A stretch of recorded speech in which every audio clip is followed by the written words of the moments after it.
உடையார் இரண்டாம் பாகம் 108வது அத்தியாயம்.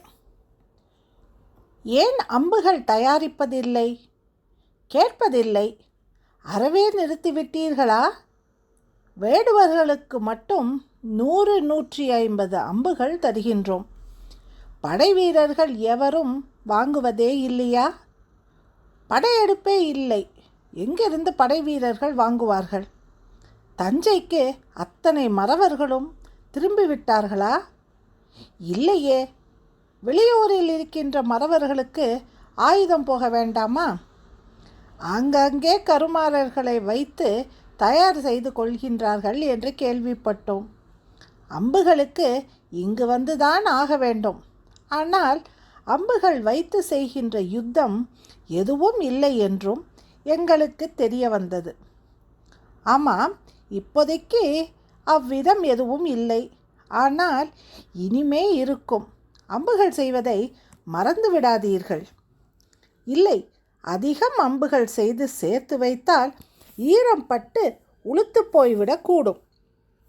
அம்புகளின் வலிமை குறைந்துவிடும். அதனால் பெரம்புகளை காய வைத்து குடிசையில் அடுக்கி வைத்து விடுகின்றோம். அம்புகளுக்காக செய்வதில் சிரமம் இருக்கிறது. அம்புகளாக செய்துவிட்டால் நாங்கள் வைத்து கொள்ளக்கூடாது. உடனடியாக வெளியே அனுப்புவதுதான் நல்லது. ஏன் அப்படி செய்கிறீர்கள்? இல்லையெனில் இங்குள்ள இளைஞர்கள் அதை எடுத்து வில் தொடுத்து ஒருவர் மீது ஒருவர் எய்து கொள்ள சில சமயம் விபரீதங்கள் ஏற்பட்டு விடுகின்றன. சிரங்கு பிடித்தவன் கையும் இரும்பு பிடித்தவன் கையும் சும்மா இருக்குமா? அம்பு மிக மோசமான ஆயுதம். அதை நாங்கள் அடுக்கி வைத்து கொள்வதே இல்லை. எனக்கு புரிகிறது. ஆயினும் வடக்கே திருவொற்றியூரில் இருந்து உங்களுக்கு அம்பு செய்வதற்கு உத்தரவு வரும். யார்? இளவரசர் ராஜேந்திரரா? திருவொற்றியூரில் ராஜேந்திரர் இருக்கிறார் என்று எங்களுக்கு சொல்லப்பட்டதே. ராஜேந்திரரிடமிருந்து உத்தரவு வராது. அவருடைய சேனாதிபதிகளிடமிருந்து வரும். எனவே சில 1000 அம்புகளை நீங்கள் இந்த மாதம் இறுதிக்குள் தயாரித்து வைக்கலாம். நல்ல நாள் பார்த்து வேலையை ஆரம்பித்து விடுங்கள். உங்களிடம் இருக்கும் சிறந்த அம்புகளை எனக்கு கொடுங்கள் என்று சொல்லி வில் எடுத்து வர செய்து அம்புகளை சோதித்து பார்த்து வில்லில் தொடுத்து உயரே எரிந்தும் மரங்களை துளைத்தும் நுனிக்கிளைகளை தரித்தும் வித்தை செய்து காட்டினார். வில் நன்கு வளையவில்லை. இல்லை என்றால் அம்புகள் வெகு தூரம் சீறி பாயும். இலக்கு தவறாமல் வேகமாக போகிறது. காற்றுக்கு எதிராக போகவும் அம்புகளுக்கு வலு இருக்கிறது. அம்பின் பின்பகுதியில் ஒரு சாண் நீளத்திற்கு இறகு வைப்பது நல்லது. ஒரு சில அம்புகளில் 4 விரக்கடைகள் இறகு வைப்பது நல்லது. ஒரு சாண் அம்பு வைத்தால் அருகில் இருக்கின்ற இலக்குகளை அந்த அம்பு கடுமையாக தாக்கும். தொலைதூரம் உள்ள இலக்குகளை 4 விரக்கடை இறகு இருக்கின்ற அம்புகள் தாக்கும். பிரம்பிலிருந்து எக்கு விலகி இல்லாமல் பிரம்பின் நுனிக்குள் வெகு சின்னதாய் கூம்பாய் வைக்க முடியுமா என்று பாருங்கள். அந்த மாதிரி அம்பை குடமலை நாட்டின் வேடுவர்களிடம் பார்த்தேன். அம்புகளின் நுனியில் அணிந்து கொள்ளக்கூடிய சிறிய கூம்பு தொப்பி போல ஒரு இரும்பு வடிவத்தை மிக அழுத்தமாக பிரம்பிலேயே சொருகி விடுகின்றார்கள். காற்றை எதிர்த்து கிழித்து போகின்ற அவசியம் அம்புக்கு இல்லாமல் வெகு தூரம் அந்த அம்பு போகிறது என்று அவர் மண்ணில் படம் வரைந்து காட்ட கருமாறர்கள் சுற்றி நின்று புரிந்து கொண்டார்கள். ஒரு தாமிர தகட்டை அப்படி வளைத்து ஒருவன் பிரம்புக்குள் அழுத்தி காட்ட அந்த அம்பு அவரிடம் கொடுக்கப்பட்டது.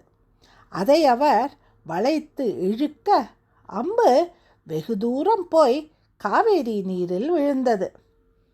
மிகுந்த அருமையான வேலையை செய்கிறீர்கள்.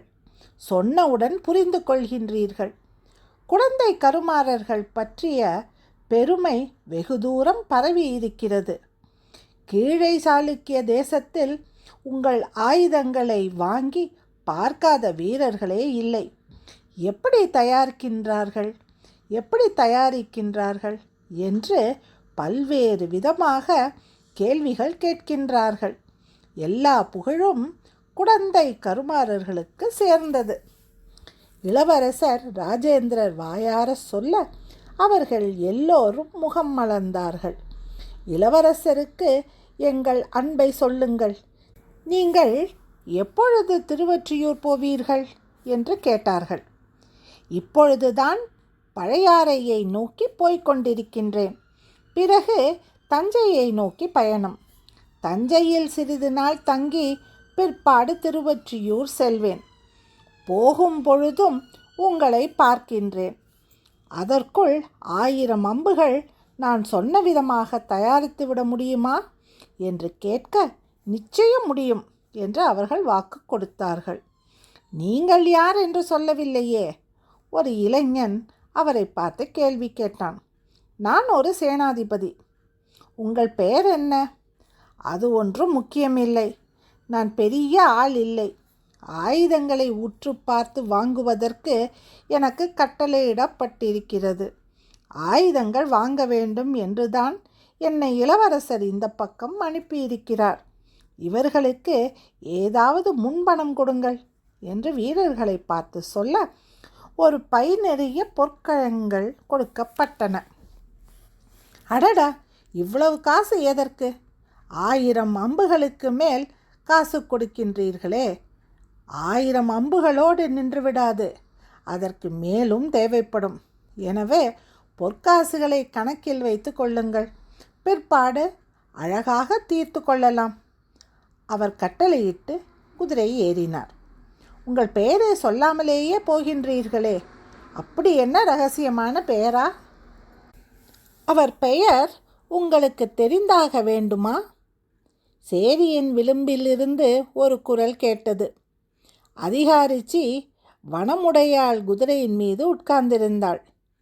அவள் ராஜேந்திரரை பார்த்து மெல்ல சிரித்தாள். ராஜேந்திரருக்கு அவள் யார் என்று புரிந்துவிட்டது.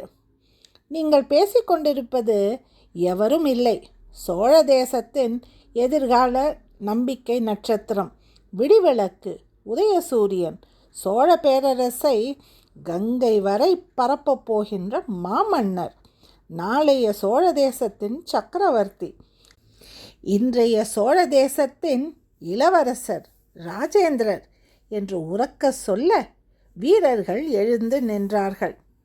கருமாறர்கள் நிலம் படிய விழுந்து வணங்கி எழுந்தார்கள். இளவரசர் காலை தொட்டு கண்களில் ஒற்றிக்கொண்டார்கள். கைகளை பற்றி சிரசில் வைத்து கொண்டார்கள். என்னையா இது? இப்படி வந்துவிட்டு போகிறீர்களே, இது நியாயமா? ஒரு கிழவன் புலம்ப துவங்கினான். ஓடிப்போய் இளவரசருடைய கைகளை பற்றி கொண்டான். உங்களை எந்த வரவேற்பும் இல்லாமல் மிக சாதாரணமாக நடத்தினோமே, சோழ மக்கள் பொறுத்து கொள்வார்களா? தண்டித்து விடுவார்களே ஐயா. நன்றாக இருக்கிறது. ஒரு கருமாறர் புலத்தில் வந்து எந்த உணவும் எடுத்துக்கொள்ளாமல், எந்த உபசாரமும் பெறாமல், எந்த வாழ்த்தும் பெறாமல் நீங்கள் வெளியேறலாமா? நல்ல வேளை, வனமுடையால் காப்பாற்றினாள். வாருங்கள் என்று சொல்ல கொம்புகள் ஊதப்பட்டன. முரசு அறையப்பட்டது. கருமார் சேரியின் தொலைவில் இருந்தவர்கள் எல்லாம் ஓடி வந்தார்கள். இளவரசரை இடுப்புயர மிக நீளமான பட்டாக்கத்தியை அவர்கள் பரிசளித்தார்கள். இது இடுப்பில் அணிந்து கொள்கின்ற வாள் அல்ல, முதுகில் அணிந்து கொள்கின்ற வாள் என்று எப்படி அணிந்து கொள்ள வேண்டும் என்று காட்டினார்கள். நான் வருவது உனக்கு எப்படி தெரிந்தது வனமுடையாள்? இளவரசர் கேட்டார். இங்கு ஆள் வைத்திருக்கின்றேன். உங்கள் வருகை இங்குள்ள ஆளால் எனக்கு சொல்லப்பட்டது. கருமார் புலம் சட்டென்று கூர்மையாகியது. யார் அந்த ஆள் என்று ஒருவரை ஒருவர் கண்களால் வினவிக்கொண்டது. பலகாரக்காரி என்பது புரிந்து போயிற்று. கருமாறர்கள் லேசாக கோபமானார்கள். வனமுடையாளை எரிச்சலுடன் பார்த்தார்கள். வனமுடையாள் செய்த உதவி மறந்து போய் வனமுடையாள் போன்ற அதிகாரிகள் தங்களை வேவு பார்க்க ஆட்களை வைத்து கொண்டிருக்கின்றார்கள் என்ற கோபம் அவர்களை தொந்தரவு செய்தது. எல்லோரும் அமைதியாக நின்றிருந்தார்கள். கண் கொட்டாமல் சோழ தேசத்தின் இளவரசர் ராஜேந்திரனையே பார்த்து கொண்டிருந்தார்கள். கருமாறர்களில் வயதானவர்கள் கைகள் கூப்பி கண்களில் நீர் பனிக்க உதடு துடிக்க இளவரசர் இளவரசர் என்று பிதற்றிக் கொண்டிருந்தார்கள். பெண்கள் வேகமாக குளவை இட்டார்கள், அடக்கினார்கள். அருகே வந்து நின்று புடவையால் தோளை போர்த்தி கொண்டு கைகூப்பியபடி அவரையே பார்த்து கொண்டிருந்தார்கள். அரச மரத்து சிறு மேடையில் ஏறி நின்று சகலரையும் கனிவோடு ராஜேந்திரர் பார்த்து கொண்டிருந்தார். இதுவரை எந்த சோழ அரசரும் செய்யாத ஒரு காரியத்தை செய்ய வேண்டும் என்று அவர் மனம் துடித்தது. அருகே நின்ற தன்னுடைய அந்தரங்க படை வீரரின் தோளை பிடித்து இழுத்தார். காதோரம் கிசுகிசுத்தார். அவன் திரும்ப விழிவிரித்து அவரை பார்த்தான். சரி என்று தலையசைத்தான். இன்னொரு வீரனிடம் தனக்கு சொல்லப்பட்டதை சொன்னான். 2 வீரர்களும் வேகமாக எதிரே இருந்த கூட்டத்தை மெல்ல நகர்த்தி வரிசையாகுங்கள் வரிசையாகுங்கள் என்று உத்தரவிட்டார்கள். பெரியவர்களை முன்னே கொண்டு வந்து வரிசையாக நிற்க வைத்தார்கள்.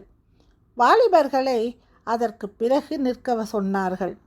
அதற்கு பிறகு பெண்களையும் குழந்தைகளையும் நிற்க வைத்தார்கள். ஊருக்கு பெரியவர் யார் என்று விசாரித்து எதிரே கொண்டு வந்தார்கள்.